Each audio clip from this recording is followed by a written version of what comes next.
Olá, professor, tudo bem?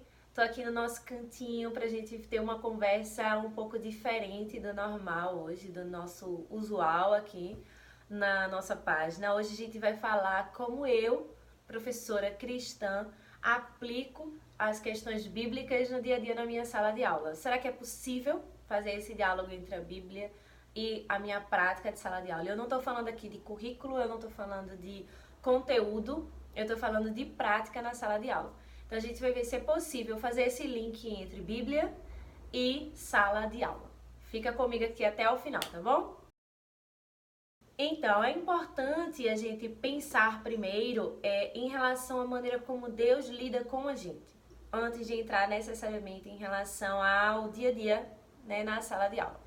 Então, a maneira como Deus lida com o nosso erro, a maneira como Deus lida com as nossas falhas, ela determina a maneira como a gente lida com os erros e as falhas dos nossos alunos.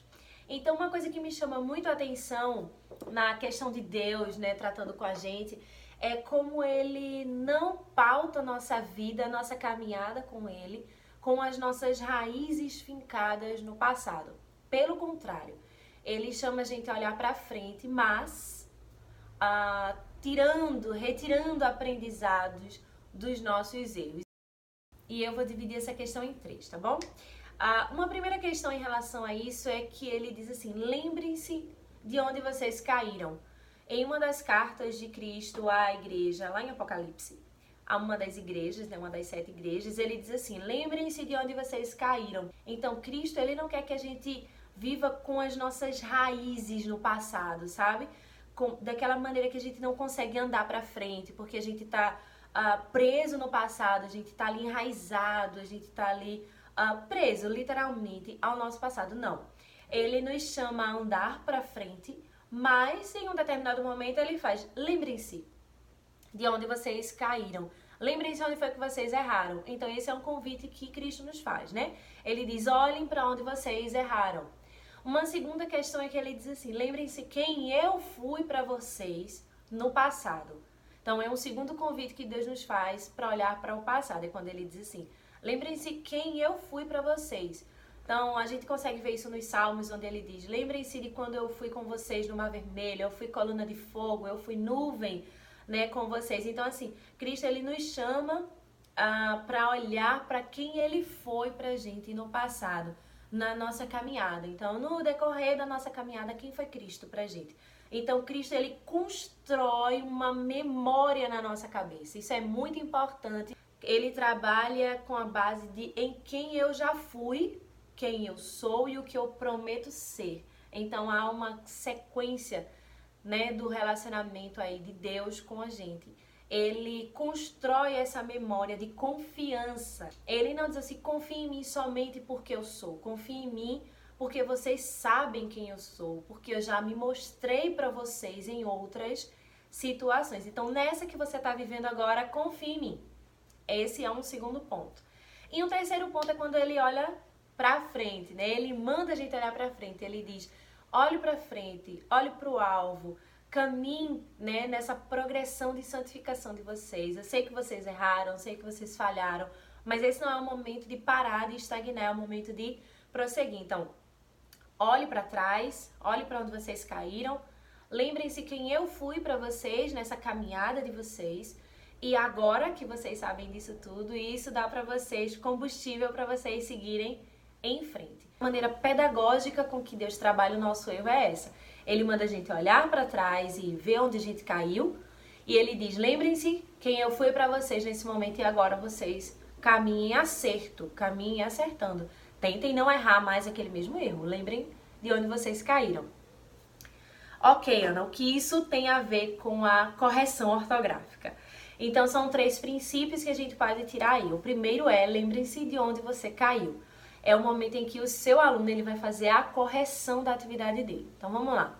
Quando o seu aluno ele olha a atividade dele, então, digamos que você fez uma produção de texto com seus alunos e ele vai reler aquela produção de texto e ele faz uma atividade, por exemplo, de grifar as palavras que ele acredita que estão erradas, ou você fez a correção com ele. Nesse momento, você vai poder trabalhar com ele o lembre-se onde você errou. Então, dê uma olhadinha aí, digamos, seu aluno José. José, dê uma olhadinha na sua produção textual.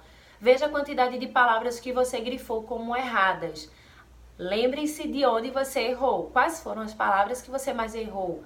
Agora a gente vai fazer um exercício com essas palavras, José, de você corrigir essas palavras, de você memorizar essas palavras que você errou. Isso aí vai de acordo com a criatividade do professor. Mas o importante é que José perceba onde foi que ele errou. Quais são as palavras que José mais erra? Quais são as palavras que José mais tem dificuldade de escrever correto? São palavras GJ, SZ, X e S, X e C, I e E, né? No caso, a gente aqui no Nordeste e aí entra a parte fonológica, que eu não vou entrar nessa questão agora, mas aí o I e o E, o O e o U. Então, onde é que o José tem mais dificuldade? É importante que ele faça esse panorama do erro dele. Então, ele vai olhar as atividades que ele fez, as produções textuais e vai ver onde foi que ele errou. Um segundo momento é você, como professor, construir uma memória com este aluno, assim como Deus construiu uma memória com a gente. Então, que memórias o seu aluno tem de quando ele errou? Quem foi você, professor, para este aluno? É importante que esse aluno ele saiba quem é o professor dele, para que ele tenha segurança de dizer para o professor: professor, não sei, professor, eu tenho dúvidas. Muitas vezes o seu aluno ele tem receio de ir até você quando ele está com a dúvida em relação à ortografia, porque você grita, porque você faz, ai, de novo, não acredito que eu vou ter que explicar para você tudo isso de novo. Poxa, José, lembra não, a gente já fez isso, José, tantas vezes. Tente sozinho, tente sozinho. Então, qual foi a memória que você construiu com o seu aluno José? Será que foi uma memória onde ele sabe que ele pode recorrer até você, pedindo ajuda, pedindo esse auxílio? Ou será que foi uma memória de um professor distante que diz: não, José, você faça, você decida, eu já expliquei, não vou repetir, você tem que prestar atenção. Às vezes José prestou atenção e não conseguiu entender, né? Assim como a gente às vezes presta atenção em algumas questões e não entende. Isso é normal. Então, quem foi você para o José quando o José precisou no passado? Qual foi a memória que você construiu com o José, seu aluno? Então, professor, preste atenção na memória que você tem construído com os seus alunos, para que eles possam ter um campo aberto de pedidos de ajuda, certo? E o terceiro momento é: estimule seu aluno a ir para frente, a seguir no acerto. Como a gente pode fazer isso? Notificando os alunos: olha, você acertou, tá vendo, José?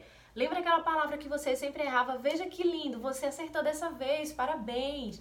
Vamos agora tentar aquela outra palavra que você escreveu errado. Vamos tentar essa aqui, José, que você tem dificuldade?